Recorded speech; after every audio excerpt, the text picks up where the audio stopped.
কেন বাধা দেওয়া হবে? তাদের ব্যবসা চলবে না। তাবিজ করা শিরক, তাবিজ করা কি শিরক।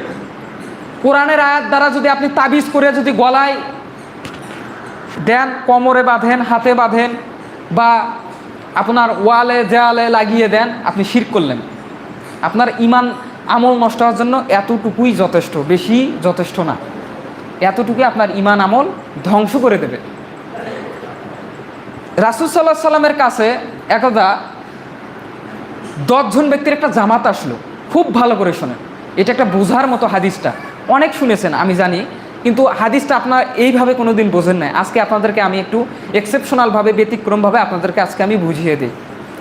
10 জনের জামাত আসলো,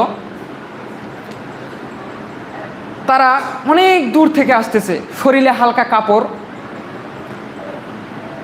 পেটে খাবার নেই, অনেক ক্ষুধা নিয়ে আসতেছে।